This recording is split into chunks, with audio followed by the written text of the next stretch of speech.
黄金糕是印尼的传统甜品，切片后上面的纹路看起来像鱼翅，所以它有一个更好听的名字叫鱼翅糕。传统的做法用椰子酒去发酵树薯面糊，然后放在火炉上烤。听说这个工艺难度很高，外面的商业成品放弃发酵，使用泡打粉，但我觉得那样的口感差很多。今天分享一个用高糖酵母发酵的方法，喜欢的朋友记得先订阅我，点赞收藏。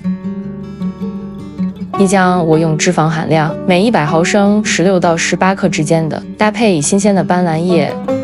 我用的椰浆无添加乳化剂，自己进行浓缩，这样椰子的香味更浓厚，有吃的安心。把椰浆倒进宽口锅里，然后加点盐，斑斓叶洗干净之后剪小块，跟椰浆一起加热。椰浆里的水分很快就开始蒸发了，注意了，椰浆加热之后沸腾的挺快的，很容易溢出锅外。所以加热的时候得多搅拌，大火加热到沸腾后转中火，最后剩下400毫升就可以关火了。用网筛把斑斓叶过滤掉，把粘在斑斓叶上的椰浆挤出来，这样分量才准确。椰浆温热的时候加入原蔗糖，这种糖加工比较少，保留了微量的矿物质和糖蜜，甜味丰厚不单调，搭配椰浆超好吃的。慢慢的搅拌，利用余温把糖化开之后，就可以放凉备用了。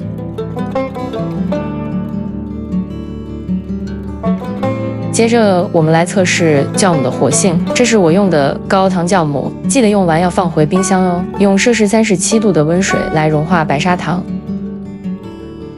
搅拌到完全融化，然后加入中筋面粉，这一定要完全溶于水里。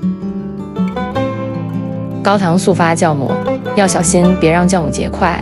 用刮刀把酵母压在杯壁上，然后慢慢的推开。高糖酵母适合砂糖含量高于面粉用量8%的面包，因为它们会把糖吃了产生二氧化碳，形成很多气泡，让糕点的组织变得特别蓬松。静待10分钟，液体里应该会出现很多气泡。你看酵母足够新鲜才有这样的爆发力，膨胀2倍。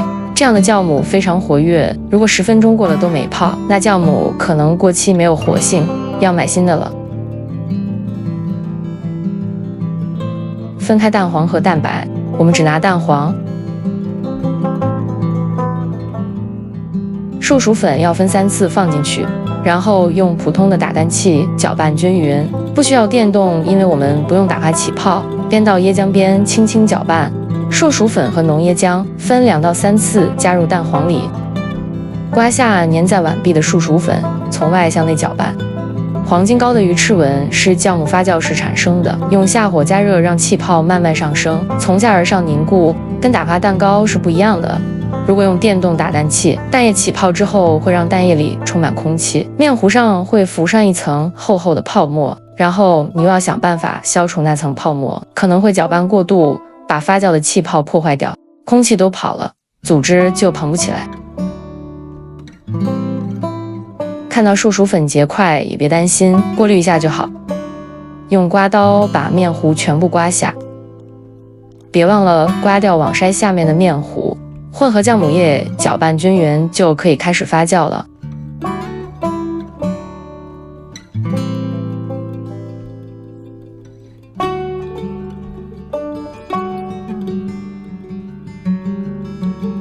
预热烤箱到摄氏37度，将面糊放进去。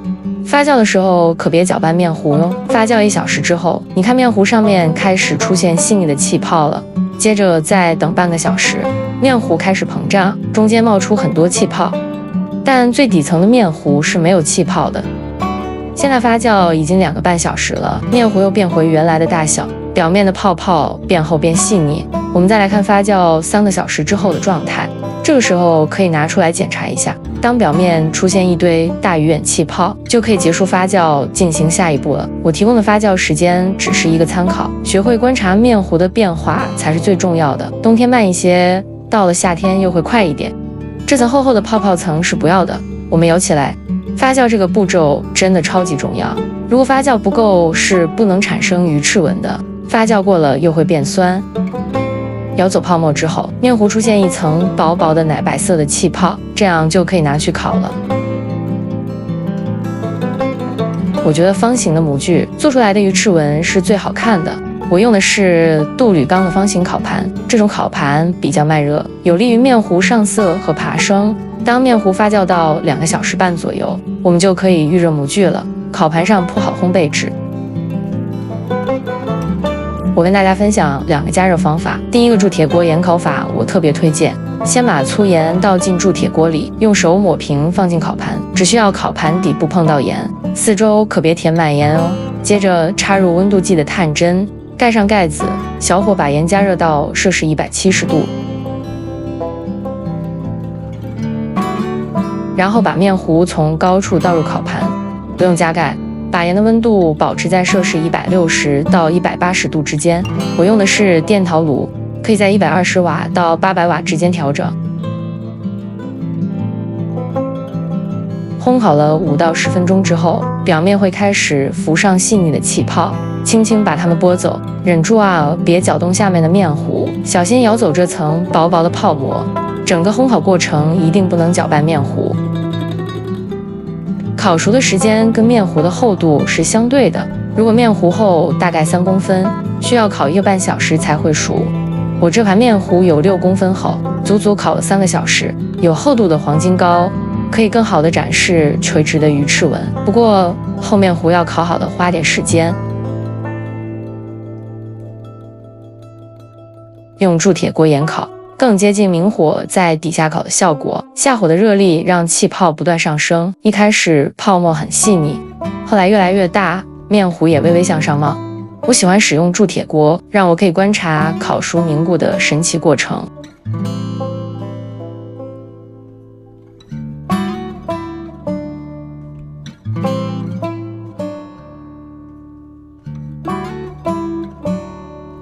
快要烤熟的时候，糕体表面布满小孔，看到那些大气泡爆破，这个时候鱼翅纹已经上升到顶部了。黄金糕烤熟的顺序是从下而上，从外而内，旁边熟得比较快，中心部分最后才熟透。用探针插入中心，如果探针上没有黏黏的面糊，那就是熟了。我觉得糕面不够金黄，我决定用烤箱让糕面上色，把烤箱预热到摄氏130度。我的烤箱只有上下火的选项，在烤盘底下垫了2个烤盘，黄金糕放在最上层，烤到表面金黄色就好。这次我烤了25分钟，出来后放在网架上冷却，然后就可以放进冰箱冷藏定型了。取出切片，切口就会更平整，鱼翅纹也看得更清楚。成功的黄金糕表面平整，隐隐透出些许小洞穴，没有高高的小山丘或厚厚的泡沫层。虽然底部略微烤糊，但那精致的鱼翅纹真是太好看了。剖开里面的蜂窝状结构，犹如千丝万缕的鱼翅丝，粗细不一的鱼翅纹更像艺术作品，从下面一直延伸至顶部。糕面上没有任何横纹，弹性十足，口感和味道都很对味。做了10几次，这次终于成功了。我另外尝试了一个烤箱版，看看对比。先把烤箱预热到摄氏170度，然后拿个方形的双面不粘涂层烤盘，表面轻轻抹上一层油，这样比较好脱模。接着把烤盘也预热一下，等面糊发酵好后，从烤箱里把预热好的烤盘拿出来，从高处把面糊倒进去，这样会更均匀，不用特意搅拌，免得消泡。记得把碗壁上的面糊刮下来，再调成下火170度烤30分钟，等到糕面熟透。这段时间不要打开烤箱门，否则会回缩的。放凉后再把黄金糕倒转取出。烤箱是靠灯管辐射加热里面的空气和食物，大多数的烤箱都有风扇，可以让热空气均匀循环。即使只开下火，热力还是会围绕着烤盘，不会散去，所以顶层会先熟，形成上面的横纹，中间容易拱起。虽然外观看起来没那么好看，但味道和口感也是很好的。